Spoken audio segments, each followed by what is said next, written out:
Bonjour à tous et bienvenue dans Chronique Post-Apocalyptique. Chronique un peu particulière puisqu'elle sera sous la forme d'une critique. Et comme vous avez pu le voir en introduction, aujourd'hui on va parler de la bande dessinée L'autoroute sauvage. Un triptyque qui m'a fait passer par pas mal de sentiments.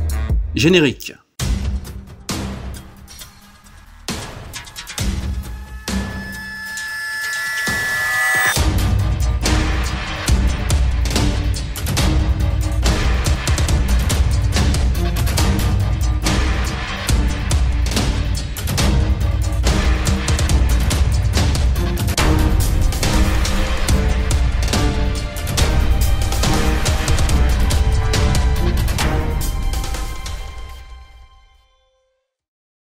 L'autoroute sauvage, c'est une BD en 3 volumes, sortie en mai 2015 et rééditée sous forme de coffret en 2017 chez les Humanoïdes Associés, maison d'édition spécialisée dans la science-fiction. Écrit par Mathieu Maspondet, auteur de nouvelles et scénariste pour la télévision, le cinéma et la bande dessinée depuis 1995, scénariste de plus d'une 60aine de films, notamment pour les séries TV policières Navarro, Commissaire Moulin et Enquête réservée. Avec L'autoroute sauvage, tomes 1, 2 et 3, il signe là son premier scénario de bande dessinée. Illustré par Zhang Xiaoyu, originaire de la ville d'Anshun, en Chine du Sud, il crée ses premières bandes dessinées en 1995, alors qu'il est étudiant en Beaux-Arts. Il a aujourd'hui réalisé plus d'une douzaine d'histoires et a été primé à 2 reprises au concours national de la bande dessinée en Chine, en 1999 avec David et en 2001 avec L'Envol. Il a également travaillé sur Le Clown chez Casterman et les tomes de la série Crusade en 2010. Autant dire que les hommes choisis ici n'ont rien de débutant. Avant de rentrer dans les détails concernant la bande dessinée, il me faut vous rappeler que ces ouvrages sont une adaptation d'une trilogie mythique de Julia Berlinger qui a préfiguré Mad Max, La Terre sauvage. Julia Berlinger ou encore Gilles Thomas sont les pseudonymes d'Eliane Taeb, née en 1929 et morte en 1985 à l'âge de 55 ans. Auteure française de science-fiction, elle a publié une vingtaine de nouvelles dans les années 1950, mais c'est de 1976 à 1982, sous la signature de Gilles Thomas, qu'elle trouve son public en publiant 16 romans chez Fleuve Noir Anticipation, dont les premières éditions sont parmi les plus recherchées des collectionneurs. Julia Berlinger était une auteure oubliée dont les livres n'étaient plus édités. Sous l'impulsion des éditions Les Humanoïdes Associés, la Fondation de France, qui gérait ses droits, a dénoncé les contrats encore possédés par le Fleuve Noir au motif de non-exploitation. Ainsi, les Humanoïdes Associés ont pu acquérir les droits de Julia Berlinger pour la BD et le cinéma.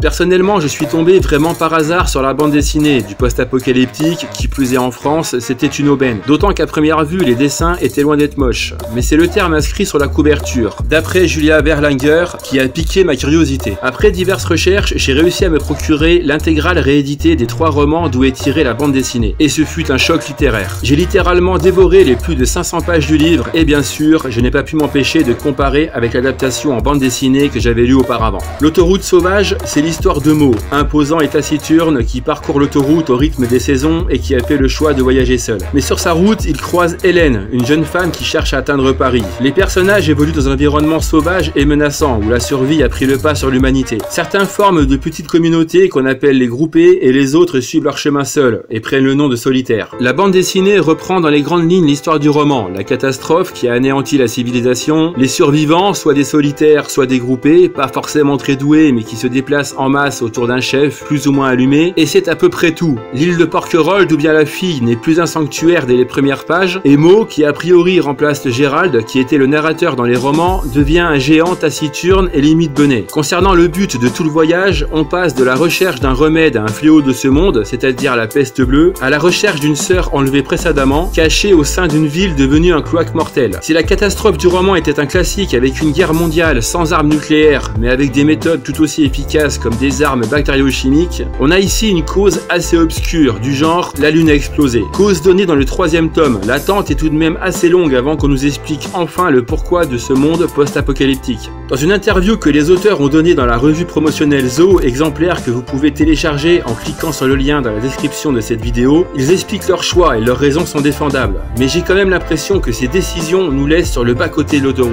Malgré le fait que ce soit une femme qui soit à l'origine de cette histoire, l'auteur de l'adaptation trouve le héros trop macho et parfait, avançant même que l'auteur original aurait sûrement redéfini le caractère de ses personnages si elle avait dû collaborer sur la BD de nos jours. Quand on voit le style de Julia Berlinger dans ses romans et ses nouvelles, c'est sûr que non. Alors certes, c'est une adaptation, libre qui plus est, mais se permettre de croire que l'auteur aurait changé sa façon de voir ses personnages, sous prétexte que le monde de maintenant prône l'égalité entre les hommes et les femmes, est une cruciale erreur. meurt. J'en veux pour preuve la relation entre Gérald et Annie, les deux personnages principaux de ces romans. Gérald est clairement fou amoureux d'Annie et il fera tout son possible lorsque cette dernière lui demandera diverses tâches à effectuer. Comme il risquera sa vie plus d'une fois pour sauver sa belle des griffes d'autres groupés, tous plus fous les uns que les autres. Dernier point, l'absence de la peste bleue. Motif, une idée qui leur a paru, vue et revue depuis une trentaine d'années, notamment au cinéma. La quête d'un antidote n'étant pas une motivation plausible pour une fille à peine sortie de l'adolescence. C'est pourquoi ils ont privilégié la recherche de la sœur qui est la seule personne qui lui reste de sa famille.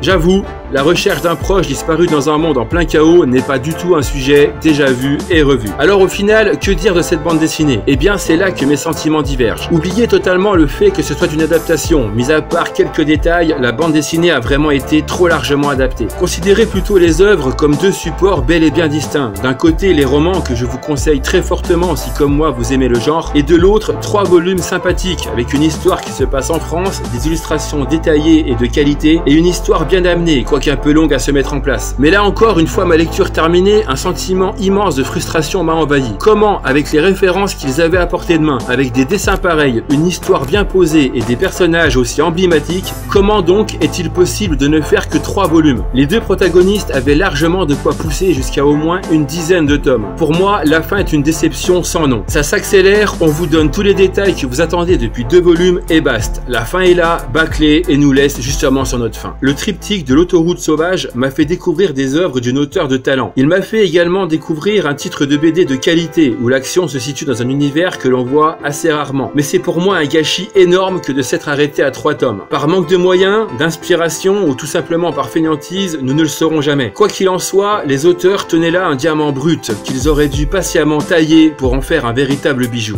Cette critique touche maintenant à sa fin. Comme toujours, n'hésitez pas à partager, liker, vous abonner et activer la cloche. On se revoit le mois prochain pour une nouvelle chronique et d'ici là, n'oubliez pas, de l'ordre naquit le chaos, du chaos jaillit la renaissance. Ciao!